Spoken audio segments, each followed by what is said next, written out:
In May 1061, under the cover of darkness, broken up only by the stars, a handful of small transport vessels struck out from the larger fleet they'd been attached to. Slipping over the straits of Messina from Reggio on the Italian mainland. Rolling waves of the Mediterranean lapping gently around them.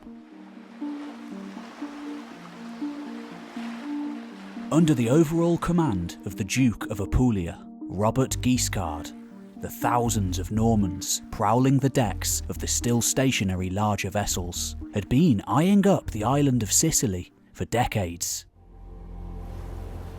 And now, after major victories throughout the 1050s, they'd been legitimised by the Pope in Rome to reconquer the island from the Arab Emirate that had held it for 2 centuries. An ancient land of mountain valleys and crystal blue seas. As dawn rose over the bay, the Arab and Berber defenders on the coast saw little difference in the main fleet, still loudly preparing for an invasion of their island. Lombard stable boys tending to fierce war horses, Greek mariners hoisting sails, and above all, Norman knights sharpening swords and joking with each other on deck. All seemed normal. Down by the shore, meanwhile, obscured by sand dunes and tall grass, the men on the little boats moved quickly and carefully. They knew the winding paths and twisting gullies of the coastline well, having already raided in the area twice over the past year.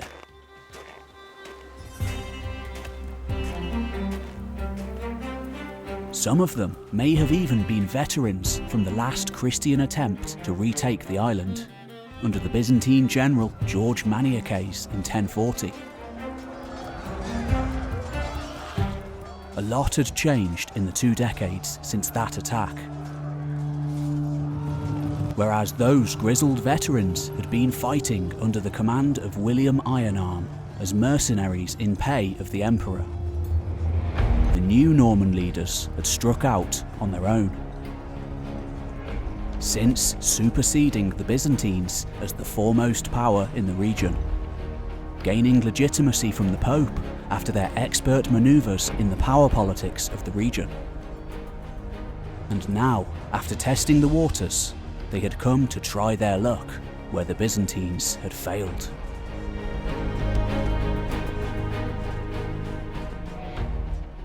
Without warning, the elite force of Norman warriors came charging out of the sands to besiege the provincial capital of Messina. As far as the defenders were concerned, the Norman invasion force was still out at sea, blockaded in place and unable to land. They were taken completely unawares. The force was double the size of the ones that had tried their luck before, though still relatively small at around 300 men. Yet what they lacked in numbers, they made up for in sheer ferocity and daring. Not expecting an attack so suddenly, the town was completely unprepared to defend itself, and by day's end, the city had fallen under Norman control. Just days later, the leader of the main fleet, Robert Guiscard, arrived with his army in order to mop up resistance in the region. If they surrendered and submitted to Norman rule, the people here were left largely unharmed, even free to practice their own religions. Though, if they chose to fight, they were dealt with ruthlessly. The taking of Messina was the first piece in one of the most extraordinary conquests in history.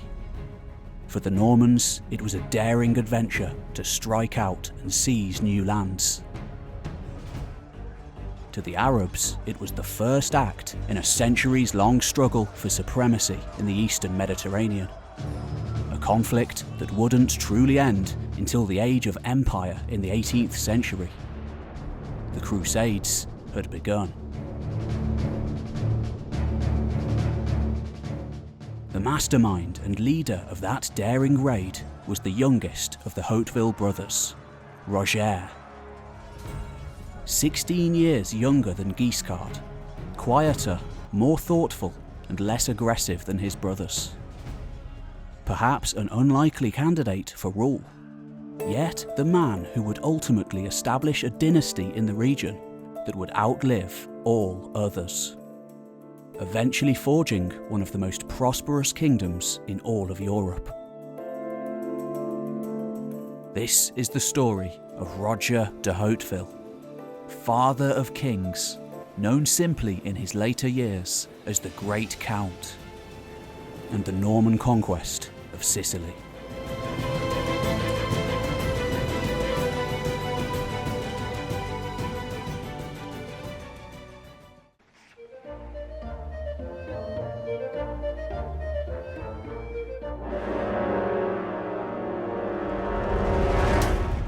Oh hi, I didn't see you there. Pete Kelly here, broadcasting live to your world from History Time Manor, 20,000 miles beneath the Earth's surface.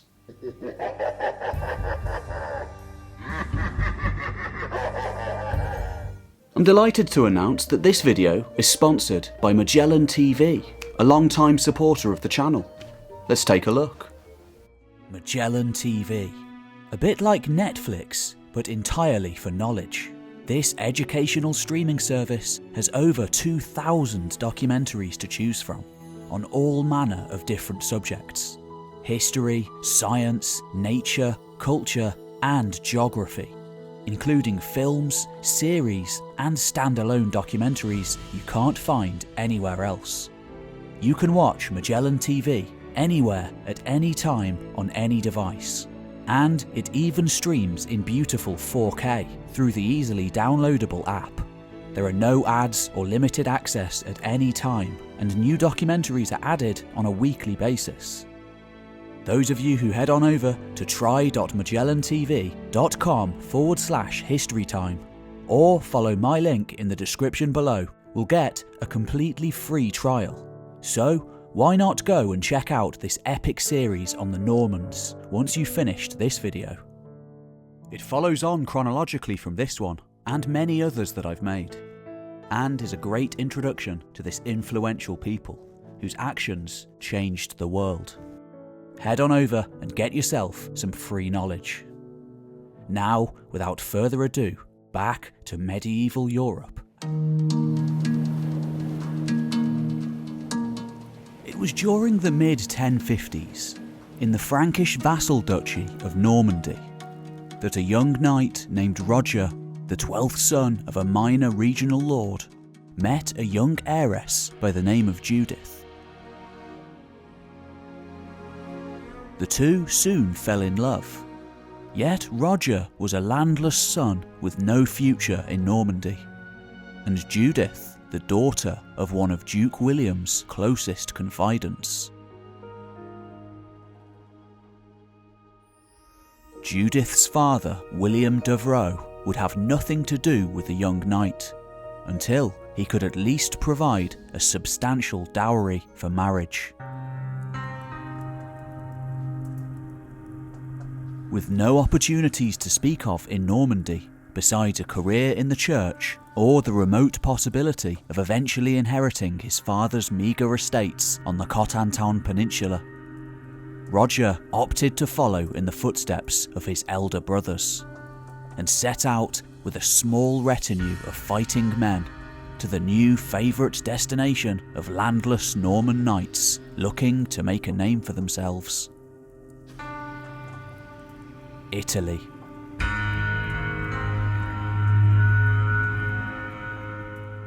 Luckily for Roger, he just so happened to be the youngest brother of the famous mercenary commanders William Ironarm and Robert Guiscard, two ruthless warlords who had both already been active in Italy for decades, along with several other sons of Tancred of Hauteville, as well as other families. Little did he or any of his contemporaries know it at the time, but by travelling to Italy in search of fortune and glory, Roger would eventually eclipse the deeds of nearly every other Norman in history, catapulting him to equal status to that of the Duke of Normandy himself, and in time leading to the formation of an independent kingdom in the south, one of the most prosperous and powerful in all of Europe.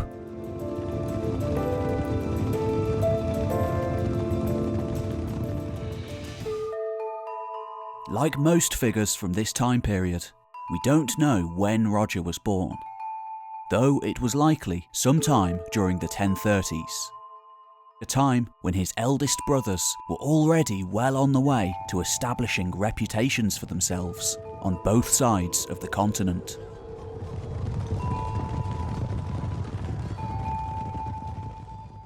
Roger was the 12th and youngest son of the petty Norman lord Tancred de Hauteville, an obscure figure, yet one who quite remarkably fathered 12 adult sons, all of whom would rise to prominence in their own right. Upon coming of age in mid-1057, Roger followed his brothers to seek his own fortune in the south. If you want to hear more on the initial Norman conquests in Italy and elsewhere, I have an entire playlist on the Normans, which you can check out here. And don't forget to subscribe.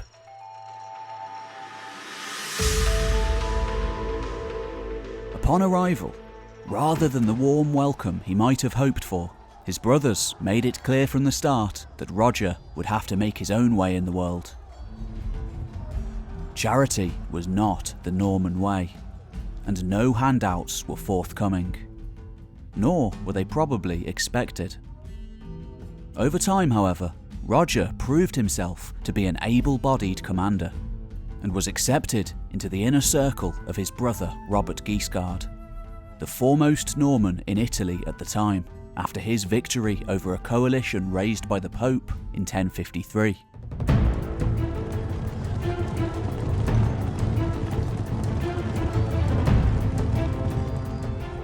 Although when he needed to be, he was just as ruthless in warfare as his elder brothers, Roger also showed himself to be a master of diplomacy, generally tending to avoid battle if at all possible. This trait of thoughtfulness would eventually prove to be the decisive factor during his later conquest of Sicily.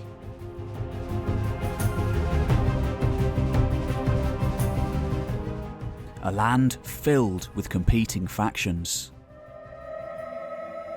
By 1062, after 5 years of living as a robber bandit out of his castle at Scalea, Roger managed to maneuver himself to such a position of power and ultimately usefulness to Guiscard that they agreed to divide the newly conquered territory of Calabria equally between them. Yet Roger was by no means content to settle for Calabria.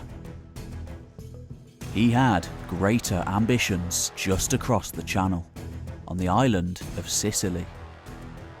This two-pronged assault continued relentlessly over the next decades, as Roger moved into Sicily and Robert continued to conquer the mainland.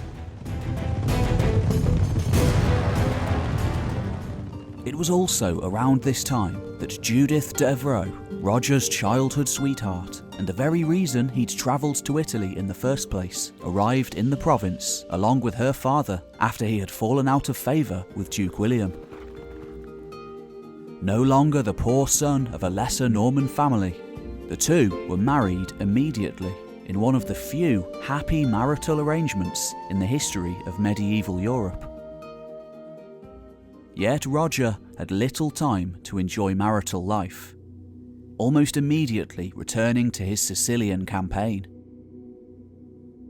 By May 1061, Robert and Roger combined their forces together to cross over the Channel to Sicily.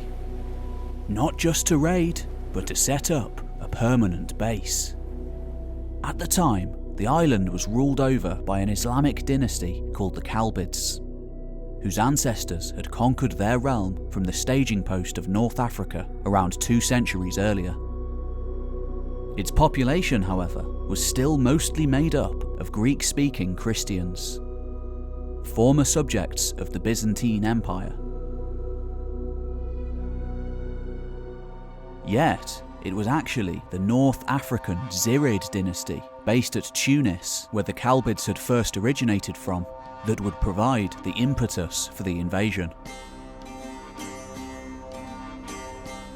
Relations between the two states had deteriorated over the years to the point of warfare.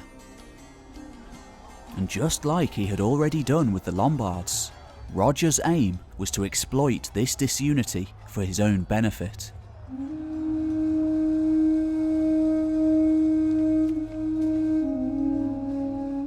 With help from his brother Robert, he was able to seize the important regional city of Messina on the north coast.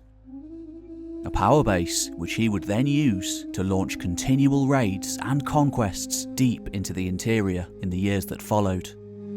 Gradually, piece by piece, settlement by settlement, bringing the island under Norman control. Yet, it was clear from the beginning that Roger would have to conduct the conquest, for the most part, on his own.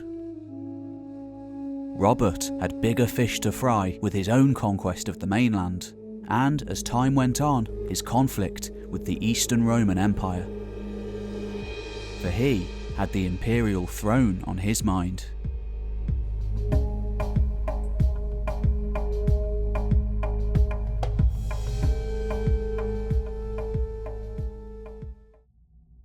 Probably the most astonishing incident of Roger's life, and maybe even the whole Norman conquest of Italy, occurred in June 1063, when the Kalbids and the Zirids finally set aside their differences to cast out Roger and his Normans once and for all.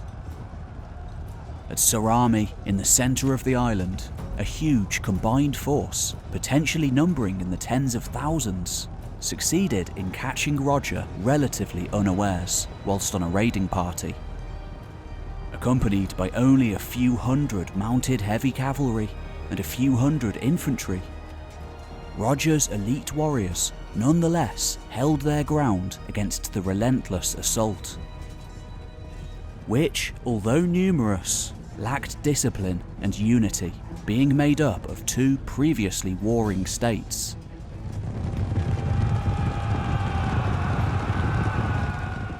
After a devastating, customary Norman cavalry charge forced the attacking warriors back, Roger pushed on into the entire enemy army, causing it to rout in disarray and leading to massive casualties.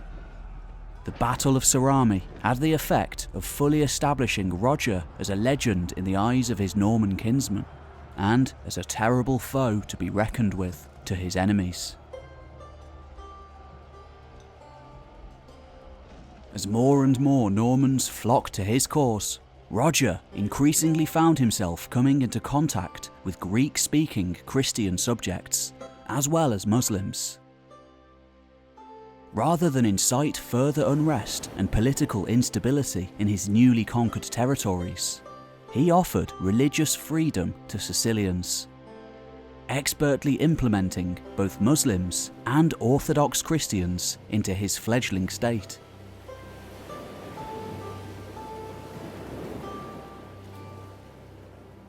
In 1072, this merging of cultures became even more pronounced when the important metropolis of Palermo was finally conquered. Again with the help of Robert Guiscard, who afterwards formally invested his brother as the Count of Sicily, a title preliminarily granted to him by the Pope years before, prior to any Catholic presence on the island. Though the arrangement between the two brothers also meant that Robert retained control of Palermo and various other Sicilian territories for the time being, thus somewhat stifling Roger's campaigns for a time.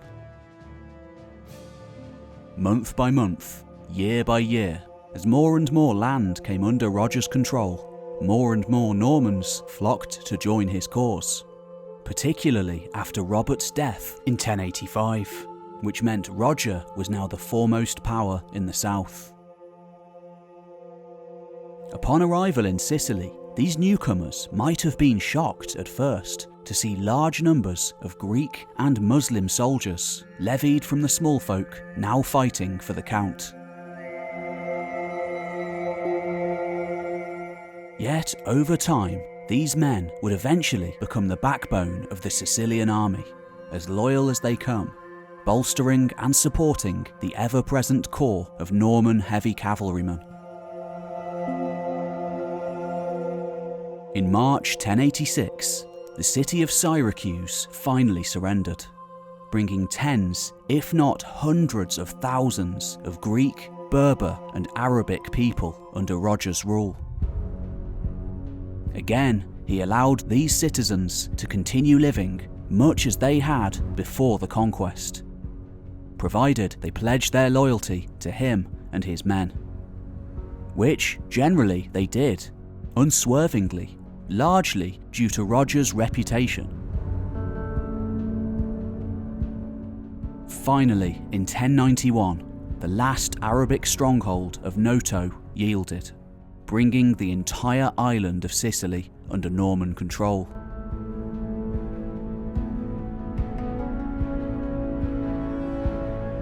Meanwhile, on the mainland, Robert didn't live to see his brother's success, dying in 1085 after completing his own conquest of Italy and moving onwards to the Balkan coastline to take on the Byzantine heartlands. Though Robert's illegitimate son, Bohemund, who had been campaigning at his father's side at the time of his death, was the obvious choice to succeed him as Duke of Calabria and Apulia, Robert had instead named his half-Lombard son, Roger Borsa, as his successor before his death, in an effort to fuse together the warring Lombard and Norman elements of his realm into one nation. The Great Count supported his brother's wishes, pledging his service to Roger Borsa against Bohemund, perhaps realising that the latter was a far more capable commander, and immediately set about ravaging his half-brother's lands. In chaos came opportunity.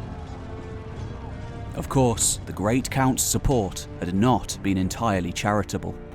In return for military aid, Borsa was forced to cede control of various castles in Calabria, as well as any claim on territory in Sicily, finally yielding his inheritance in Palermo to his uncle in 1091, just as Bohemund continued to grow in power and renown. The conflict between the two brothers ultimately had the effect of cementing the Great Count's vice grip over Sicily, further consolidating his position as the strongest Norman ruler in the region, and his state the most powerful. In 1091, in possibly the most famous exploit of his long career, Roger amassed a large navy and set sail to conquer the island of Malta.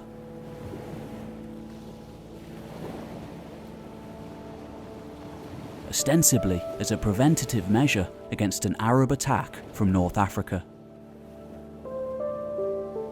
This would be the first instance of the Sicilian navy in action, a mainstay in the defence and offence of the island for centuries to come.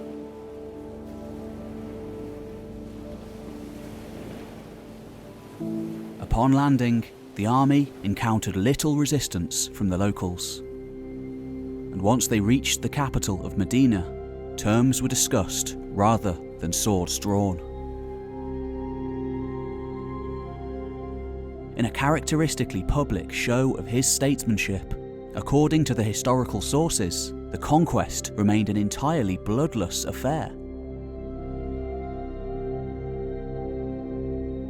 The local leadership being allowed to retain its position in return for tributary status to Sicily.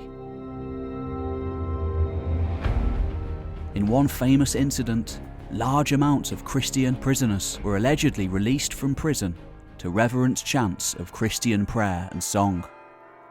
Upon leaving Malta, the fleet apparently had so many new passengers that Roger's flagship nearly sank.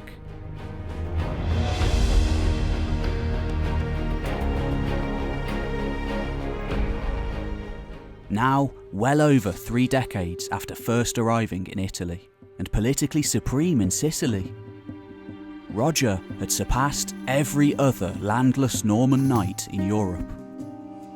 Not only had he achieved fame and fortune, but he was now the undisputed master of a vast, sprawling state, made up of various different cultures and ethnicities.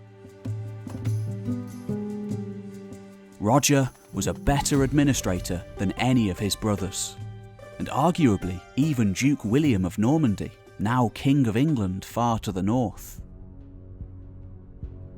Rather than allow regional lords a share in the power, and thus threaten the stability of the state, Roger preferred to rule in an absolutist manner. Unlike his brother and nephews in Italy, and King William and his successors in England, no feudal revolt of any importance arose during his reign. As a new influx of Lombard and Norman settlers arrived in Sicily by the year 1100, Roman Catholicism gradually became the dominant religion. Though Orthodox Christians and Muslims were allowed to continue to practice their faiths. In the cities, Muslims retained their mosques, their freedom of trade, and their traditions. Likewise, Roger sponsored the construction of at least 12 Greek Orthodox monasteries. Though in the countryside, as everywhere else, Greek and Muslim peasants became serfs, tied to the land. By the end of the 1090s, the makeup of Roger's army had changed so much that when Saint Anselm visited his camp at the Siege of Capua in 1098, conducted to put the former Norman Prince of Capua, Richard II, back on his power base after he was overthrown by a Norman lord, Anselm found the tents of the Arabs innumerable. Roger's relations with the various Muslim powers of the Western Mediterranean became so amicable, largely due to the extremely lucrative trade links now open with the relatively peaceful Fatimids of North Africa and the Middle East. Roger and his state remained neutral during the First Crusade.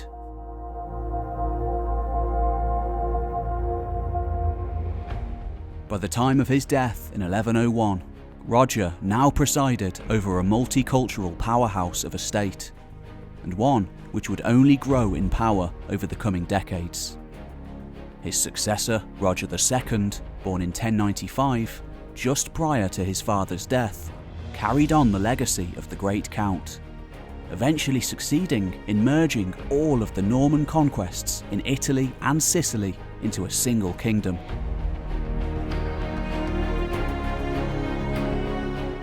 Ruled over from his capital of Palermo, a huge metropolis, creating amazing artworks and feats of literacy in the process. Its fleet dominating the Eastern Mediterranean for decades. The Kingdom of Sicily survived until the time of Napoleon, some 7 centuries later. The legacy of Norman rule on the island can still be seen almost everywhere you look.